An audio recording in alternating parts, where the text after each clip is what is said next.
1976 Traynor YGL-3 Mark-3 amp. It's a 2-channel, it's 100 watts. The channels aren't switchable, but I do have them on an A-B switch. The main difference, the second channel has a little more gain. This first channel, it's clean and dry. Yeah, no reverb, no tremolo, that's it. So I'll start with that a little bit. All the knobs, well, the volume, or the gains basically, has a master volume, that's at 5. Both gains are about 6.5 right now. All the tones are at 5. And that's what it sounds like. I like it a little more like this. Bass and mid's a 10. A little meatier. It has a bright switch, it's called boost. Turn that up, maybe turn this down to like 3.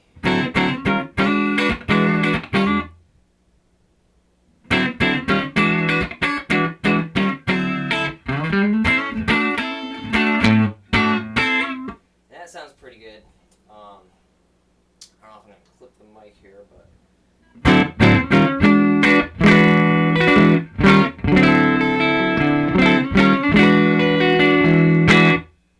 let's probably clip that a little bit. Turn the master back a bit.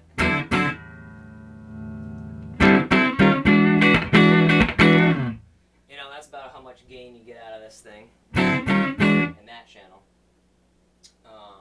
That's the clean channel, obviously. Here's the other channel, which isn't necessarily a distortion channel, but it does have a little bit more gain. It also has the reverb and the tremolo. 5.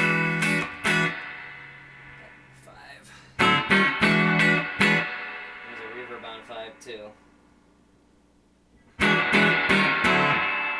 There's a reverb on 10.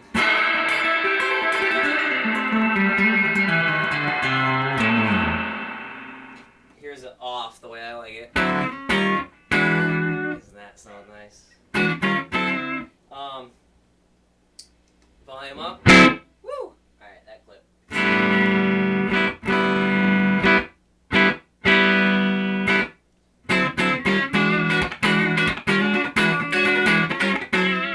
So it really doesn't have that much more gain than the clean, but there is more in there. I'm going to crank up the bass and mids like I do. The EQs on both of these, they seem to respond more like a Fender amp, like a Twin or something like that. But the overall amp it's kind of like in between like a Twin and a Plexi type tone, which is kind of cool.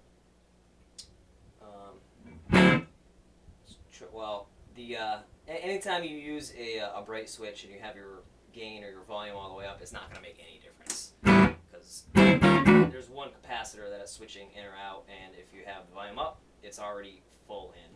So if we turn that back down about 5, turn the volume up a little more here. That's with the bass and mids cranked, and the treble at 4.5, 5 or so. Here's it with the bright or the boost switch, which is where I would go down about 3.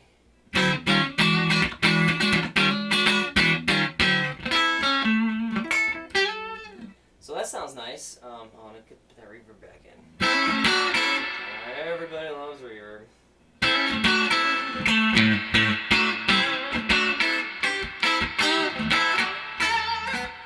So I think that sounds pretty good.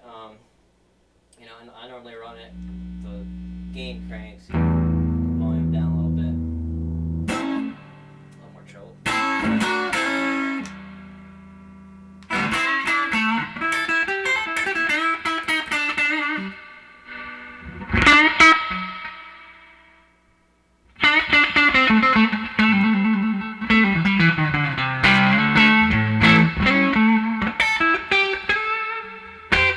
That sounds pretty nice. I changed all the capacitors and all the tubes and biased it all up. Right now we're actually running 6L6s. Probably know Traynors are supposed to run EL34s. They're designed specifically to do a special thingy with the extra suppressor grid in an EL34. So we're just kind of bypassing that right now. It'll still work with 34s if you want to put them in there. If it's not biasing right, you can just clip out. You don't even need a soldering iron. Just clip out the one little resistor that I use to make it do 6L6s, because we don't have any 34s at the moment. You know, I'm just working with what we got. And it sounds great. But I think because of that, the tremolo, it does work. It just, I haven't played with one of these, you know, correctly. So, it works but not well, and the more you turn it up, the more volume you lose. And that's either because of the way I had to bias it for the 6L6s, or the actual LDR or whatever. The tremolo unit inside is just old.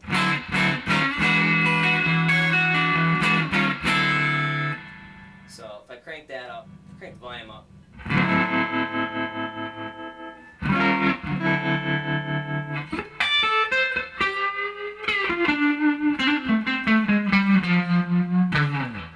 So, you know, it is usable.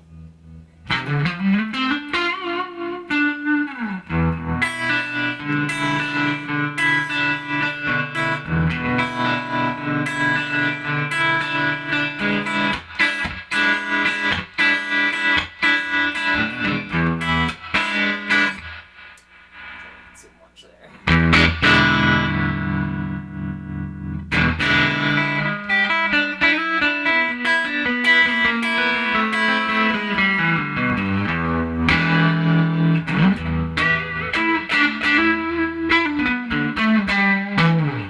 But you're definitely like not gonna get this is gonna clip like crazy. Yeah, that's the volume without the tremolo on. Yeah. I think it might just be the way I have it biased, because the tremolo runs off the bias voltage, strangely enough.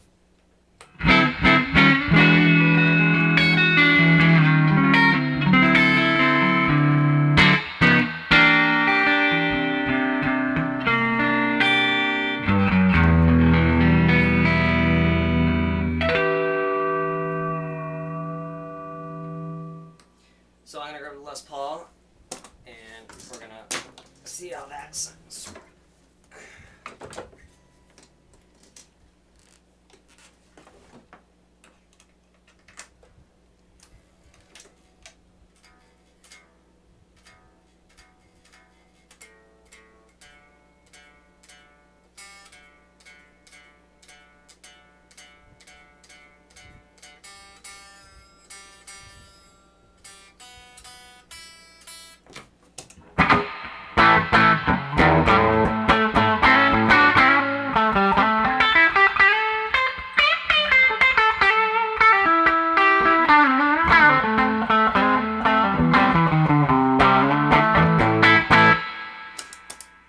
Channel A. Yeah, I got the gains all out of balance now. I'm actually going to turn that gain down a bit so that our bright switch is actually doing something.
monotone LCD, low power LP switch mode, and all the knobs straight up.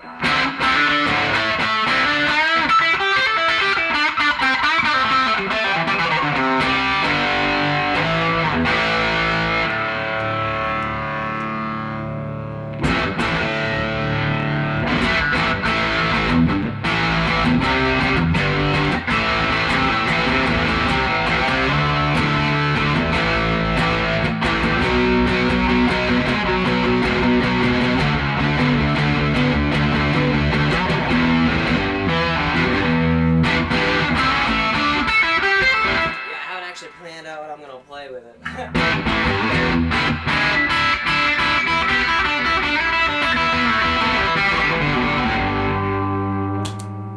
And you can jump the, each input has two inputs, two jacks, so you can jump across if you want to use both at once for whatever reason. I'm just doing it with the switch.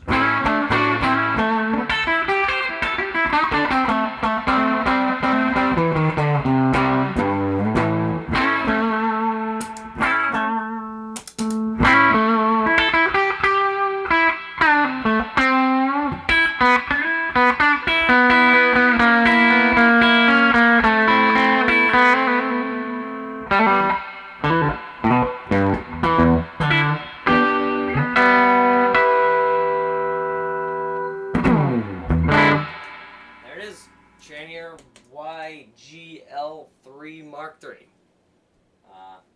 Take it easy, guys. See you later. I forgot to talk about my favorite and least favorite part of this amp. Is the same thing, and it's the cabinet. This thing's built like a tank. Traynor actually, or Traynor, whatever. They used to literally throw them off the top of the building and see how much stuff broke, and that was their quality control testing. So it's super beefy, but it's wicked heavy, and I'm wicked skinny, and yeah, so this is, if you're a big dude, this amp is for you. If you're skinny like me, you're gonna have trouble lugging this thing around. But it's also my favorite part of it because right now I don't have any of the screws in, because just to show you, and I'm gonna take it apart to take it back to where it belongs, and just because I can't lift this thing on my own. But my favorite thing is this. This pops right off. All the circuitry is right here. You don't have to take it out if you don't want to. You can do any work, which at this point is pretty much all done, unless you want to mod it back to, or unmod it back to running EL34s. Also, it has a schematic right here for you, which is nice. So anyway, yeah, that's it. Take it easy.